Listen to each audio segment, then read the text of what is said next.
When I replaced Ruben Amorim as the Man United manager, the board had 3 expectations from me. Number 1, getting rid of that 3 at the back system. Now, it took us a while. We tried out a 4-3-3, which didn't work. A 4-4-2 as well, that was good. But in the end, we evolved SUG ball into a 4-4-1-1 that got us results. We improved the team with signings like Baleba, Ian Matson, Mitoma. Now, the second expectation the board had was winning a trophy. Unfortunately, though, in the Carabao Cup, we bottled things. FA Cup, though, we were looking good, but then Laments picked up a training injury. We had to recall Onana, and with him winning the FA Cup was just not possible. Even in the Premier League, we just couldn't compete with the likes of Liverpool and Arsenal. Now, although we failed our second expectation, we did complete our third, which was to qualify for Champions League football. But I'm honestly not sure if that's enough for us to keep our job. To be honest, I feel like we've done a job much better than the previous Man United managers. I guess we'll find out soon as we're approaching the end of the season, where I'll be having a meeting with the board. Okay, if I end up getting sacked, this might end up being the shortest video in this channel's history.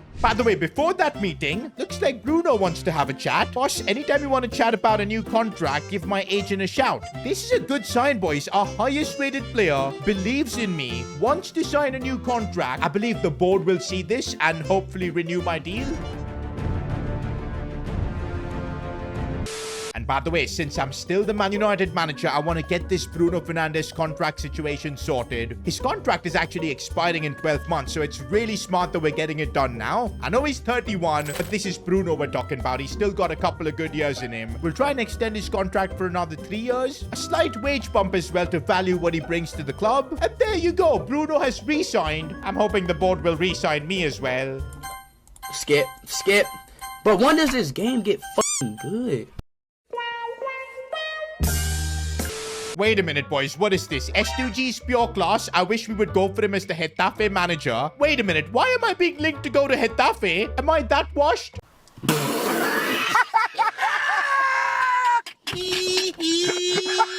We've come to the end of the season, and I'm writing to let you know that the board is delighted with your performance as manager so far. We would be happy for you to agree to continue the job you've started here.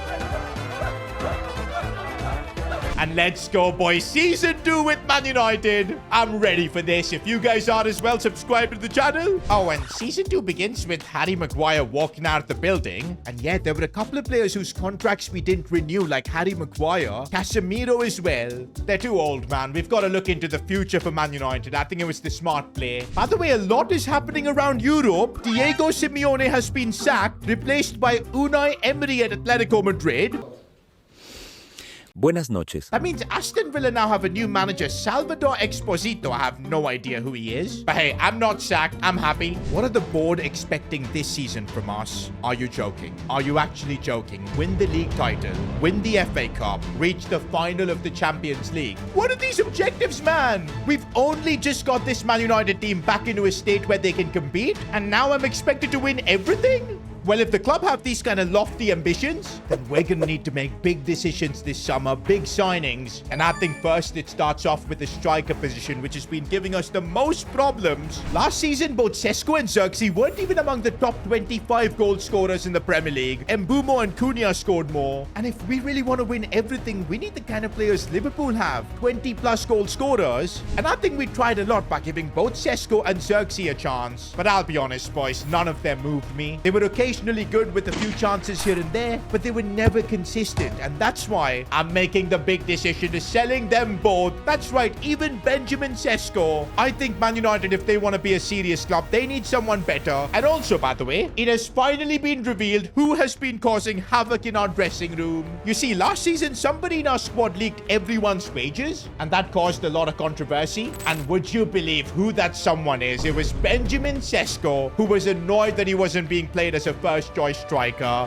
Not only that, boys, it was Sesko who collided into Sen Laments and got him injured. I don't know why he did that. He's definitely not been a team player, so I think I've got no remorse in selling him. Now, we do have Rasmus Højlund coming back from his Napoli loan. Again, I don't think we can trust him either. But look at the money we have, man. 207 million. If we sell both Sesko and Xerxes, we'll have crazy money to completely transform our attack. By the way, the striker position isn't the only thing we need to worry about. Ian Matson, who we signed last season, he got homesick, and then he just submitted a transfer request. So now we're looking to sell him. Such a shame, because we were really trying to develop him properly. Meanwhile, offers are now coming in for Sesko, 61.4 million from Spurs. We're going to make a bit of a loss on this deal. But you know what? I think we sell him. Also, Sporting have come in for Xerxes. I'll take the 28 mil. And there you go. Both our strikers from last season who caused us so much pain, they're gone. Okay, guys, even before we sold Ian Maatsen, look at this. An international injury crisis. Looks like Dogu went to the World Cup and got himself injured. Well, it's only a 3-week-long injury, so all he'll do is miss pre-season. But this definitely concerns me that once Maatsen is sold, we're going to need a left back and we need to act quick.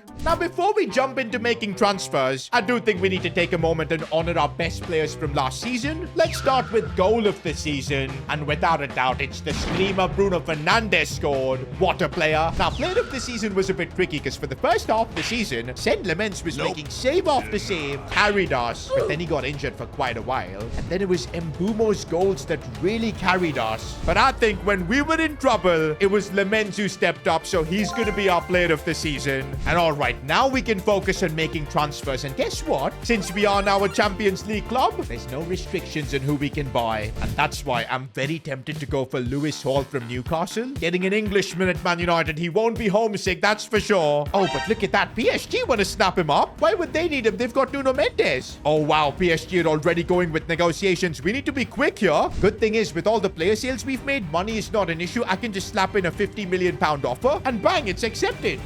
There you go, boys. We're making our first signing of Season 2, Lewis Hall. That's going to make Ian Maatsen's departure fee less painful. Now, that's the left-back spot sorted. And striker is the next priority. And I know you guys can see a certain someone in there. That's right. Marcus Rashford is back. His loan spell at Barcelona is over. They didn't really pay his clause to make it a permanent deal, so he's back at Man United. And the question is, what do we do with him now? In fact, it's not just Marcus Rashford, it's Jadon Sancho as well. I'll be honest, I don't want to keep both of them. I feel like Jadon Sancho's boat to succeed at Man United has gone past. I think we're going to sell him. But Rashi, on the other hand, I feel like he can offer something to this team, either as a left midfielder or even as a striker. Right now, he isn't looking to renew his contract with us, but he's got a 2-year deal left. I do want to give Rashford a chance in our setup because if you look at his stats, he is incredible. Maybe we'll be a bit more patient to make that striker signing so that we don't make the wrong decision. Until then, I think I can trust Rashford up top. Meantime, though, there's something I want to do for the goalkeeper spot. No, I don't want to replace Lemens. He was our player of the season. We're going to keep him as first choice. But I do think we should be investing in a solid backup keeper, better than Onana. And I think the experienced Emiliano Martinez has got to be the play. Man United literally wanted to sign him, and having him and Lemens compete for that starting goalkeeper spot, that's the level we need to win the big trophies. Besides that, with unexpected events, you never know when someone gets like a season-long injury, so having a great backup is so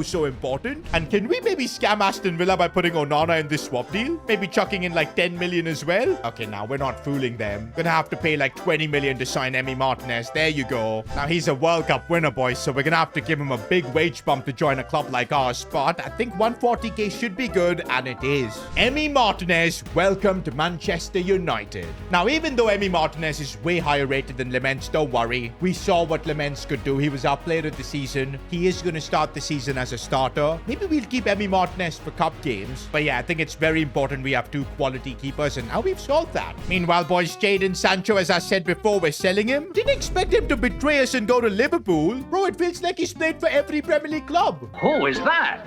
This? Well.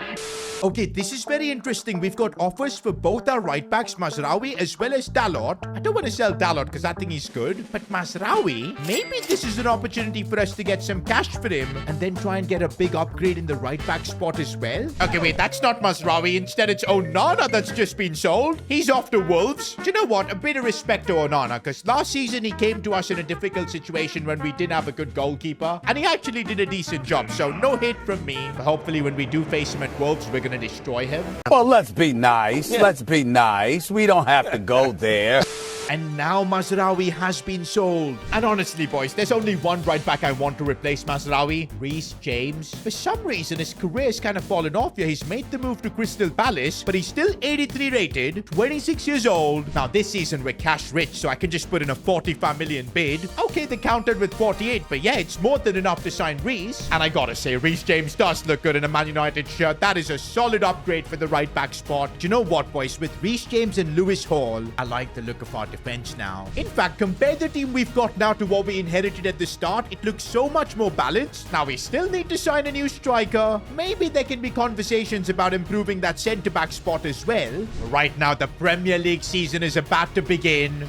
And of course, man, we have to start it off against Liverpool. Bro, they're the champions of last season. To be fair, this is going to be a proper test to see if with all the changes we've made, are we ready to maybe compete for the title? Also, it'll give me a good idea of what Rashford can do. Maybe we won't need to sign a striker at all if Rashford is the man. But for the season opener, we are going to give Reece James and Lewis Hall their debuts. But I do want to play things conservatively because I know Liverpool are so good. I want to play Bruno at cam and then Mainu and Baleba in the midfield. This way, we'll try to have a lot more control in the midfield. And also, boys, thanks to Kutsi, a fellow career mode YouTuber, he posted a video of realistic sliders. Because, yeah, bro, I've been having so much issues with authentic gameplay. It looks amazing, but nothing really happens on the pitch. So we've really tuned the sliders to make the gameplay more fun and realistic. And we're going to test it out and see how it goes. Like, everything is going to be different. But, yeah, we are keeping it on ultimate difficulty, boys. Don't you worry. Now, I definitely made a risky move by not signing a striker for the opening game of the season, but I wanted to see your opinion before I make such a big call. Let me know in the comments, boys, who you think should be the Man United number 9. Okay, Isaac just cooked me, and now he's got the pace to break through as well. This is looking bad. Florian Wirtz, last season's best player, and Liverpool take the lead. Well, early signs for us to compete for the Premier League title aren't really looking all that good. Maybe there's a lot of work we need to do. Oh, but I see a good run being made by Bruno Fernandez, who's managed to break through, and Bruno's off the post. That's the difference, man. Wirtz was absolutely clinical, whereas Bruno hit the post. Man, Liverpool have got Isaac, and the difference just clearly shows. Lewis Hall, though, they're doing a good job. But that's the thing. We're competing with teams like Liverpool, who've got Isaac. And then, of course, there's Man City, who have Haaland. Arsenal have Gyökeres. We need someone at that level, I feel. Right now, we're doing the best with what we have. Looking to maybe find Marcus Rashford. He's just not looking in tune. But someone who is Mbeumo, who finally gets the shot off. Again, the crossbar. What is my luck even? And now Mo Salah's on the attack, just going through, and De Ligt does a good job defending that. We're on the counter here with Mbeumo. I don't like the fact that he's getting caught up, although linking up nicely with Mitoma. Now a chance to cross it in. It's a lovely ball. Rashford's header. No! Rashford could have just had an iconic comeback moment there. So unlucky not to see that go in, although De Ligt trying to score, that saved as well.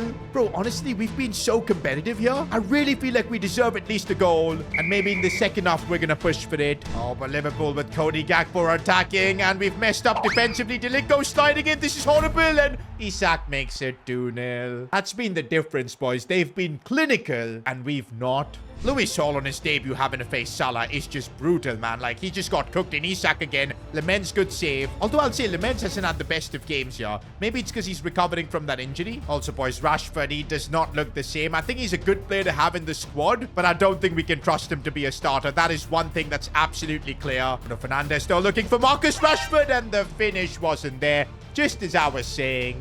Mitoma.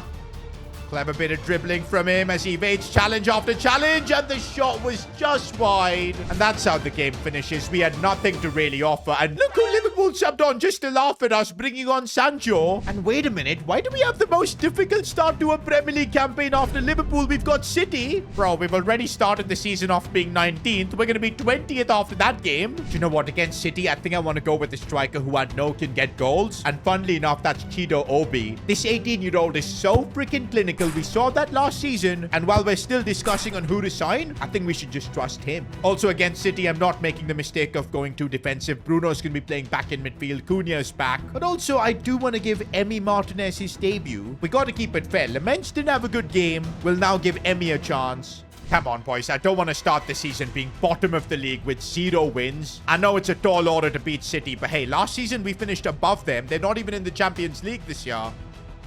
Oh, that's a clever bit of play to find Reece James here. He could maybe square this one in. No, the delivery wasn't good. But we are right now really controlling the game against City, which is a big positive. One, we're going to need Lewis Hall to put in a good delivery. It's a really good one. And Chido Obi in the box. I told you, this wonder kid always delivers whenever we give him the chance. And by the way, what a ball from our new signing, Lewis Hall. I told you he's going to be an upgrade over Ian Maatsen. Come on, boys. A result here could kickstart our season. That's what we need. Man City really look overexposed in this game. Obi with another chance here. Goes back for Mbeumo, and he gets the finish. We're leading 2-0 against City in the derby. And Chino Obi's, by the way, having a sensational game and assist as well here. Oh, no. I've left Haaland completely through. I knew the minute the ball was put in, he had bodied all our defenders, and fair enough. Lewis Hall, bro, he's been so good. Finds Chino Obi here. Now Mbumo with a bit of space trying to curl it in, and I thought for a moment that was going in. And Mitoma does so well there to find Bruno Fernandez, and here he goes. Looking to maybe cross it in. Chino Obi again. And Mbumo, no, it's complete chaos, but Donnarumma catches it. This man Erling Haaland, though, could easily inspire a comeback for Man City. We've got to be super careful in this game.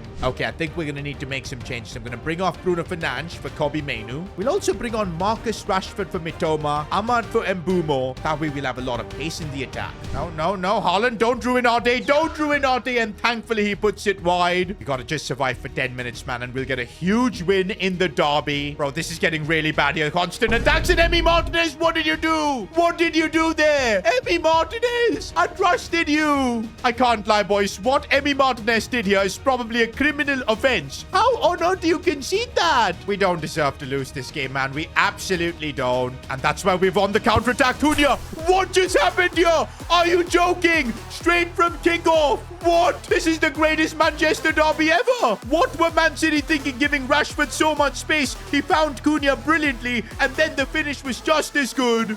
And that was the last kick of the game as well. Emi Martinez is probably relieved, man. You can see it on his face. And oh, man, at least we got our first win on the board, beating a team like City. But one thing's for sure, if we want to compete for all the big trophies, we got to figure out a solution for the striker position. To be honest, we've got 250 million in the bank. It's time to go big. Click here to continue watching.